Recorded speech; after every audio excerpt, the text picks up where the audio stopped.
আজকের দুনিয়া চাপ, দুশ্চিন্তা, টেনশন, বিশ্বাসঘাতকতা। মনে হয় জীবনটা শুধু পরীক্ষা আর পরীক্ষা। কিন্তু আশ্চর্যের ব্যাপার হলো, আমরা যে সমস্যাগুলো আজ দেখি, ঠিক একই ধরনের ঝড় আগেও বয়ে গেছে নবীদের জীবনে। তাদের গল্প মানে পুরনো কাহিনী না, এগুলো হলো বেঁচে থাকার মানচিত্র। আজ আমাদের ভয়, চাকরি থাকবে তো, টাকা হবে তো, পরিবার নিরাপদ তো। কিন্তু ভাবো মুসা আলাইহিসসালামকে, সামনে উত্তাল সমুদ্র, পেছনে ফুল সেনা, চারদিকে মৃত্যু। তবুও তিনি বললেন, আমার রব আমার সাথে আছেন, তিনি পথ দেখাবেন। এটাই হলো বিশৃঙ্খলার মাঝে প্রকৃত ভরসা।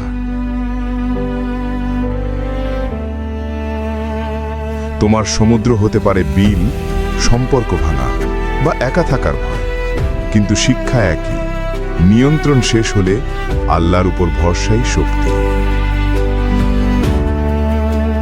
একজন মানুষ আমাদের রিপ্লাই না দিলে মন ভেঙে যায়, একটা সিন, আর আমরা ভাবি কেউ আমাদের চায় না। কিন্তু নূহ আলাইহিস সালাম 950 বছর দাওয়াত দিলেন, এত বছরে মাত্র কিছু মানুষ বিশ্বাস করল। কল্পনা করো, শতাব্দীর পর শতাব্দী ধরে অবহেলা, তবুও তিনি হাল ছাড়েননি। মানুষ হাসলেও তিনি নিজের নৌকা বানিয়েই গেছেন। মানুষ সবসময় তোমার স্বপ্ন বুঝবে না, কেউ কেউ হাসবে, কিন্তু নিয়ত ঠিক থাকলে নিজের নৌকা বানিয়ে যাও।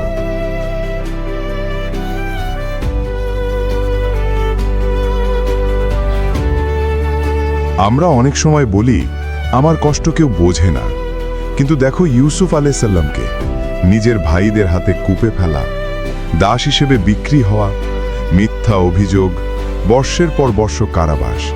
তিনি বেট্রেয়াল, অ্যাবিউজ, ফলস ব্লেম সবকিছুই সহ্য করেছেন, আজকের দিনের মতোই।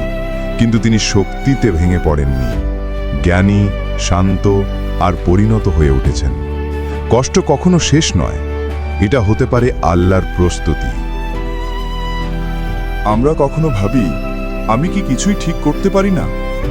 ইউনুস আলাইহিওয়াসাল্লামও কিছুক্ষণ দূরে সরে গিয়েছিলেন, হতাশ হয়েছিলেন, কিন্তু তিনি ফিরে এসেছিলেন। মাছের পেটের অন্ধকার থেকে দোয়া করেছিলেন, লা ইলাহা ইল্লা আনতা সুবহানাকা ইন্নী কুনতু মিনাজ জালিমিন। আর আল্লাহ তাকে মুক্তি দিয়েছেন। পড়ে যাওয়া দোষ না, সেখানে পড়ে থাকা দোষ। আজকের যুগে একটা কমেন্ট, একটা পোস্টেই মানুষ আমাদের বিচার করে ফেলে, হেড ছুড়ে দেয় মুহূর্তে। রাসূল সাল্লাল্লাহু আলাইহি ওয়াসাল্লাম তো এর চেয়েও ভয়ঙ্কর অপমান সহ্য করেছেন। যারা তারই সঙ্গে বড় হয়েছেন, যাদের ঘরে তিনি যাতায়াত করতেন, তারাই তাকে অপমান করেছে, আঘাত করেছে, মিথ্যা রটিয়েছে। তবু তিনি প্রতিশোধ নেননি, ধৈর্য, করুণা আর মর্যাদা বজায় রেখেছেন। তুমি একটা নেগেটিভ কমেন্ট সামলাতে পারবে, কারণ তুমি তার ঊর্ধ্বগামী চরিত্রের অনুসারী।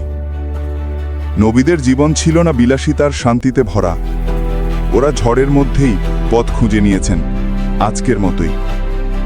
ওরা ভাঙেননি, ওরা নত হয়েছেন সেজদায়, দুঃখে নয়, আশায়। তাই আজ যদি জীবন ভারী লাগে, মনে রেখো, তুমি এমন এক উম্মাহ, যাদের নেতৃত্ব দিয়েছেন ধৈর্যশীলদের রাজারা। তুমি ভাবার থেকেও শক্ত, আর আল্লাহ তোমার সাথে আছেন।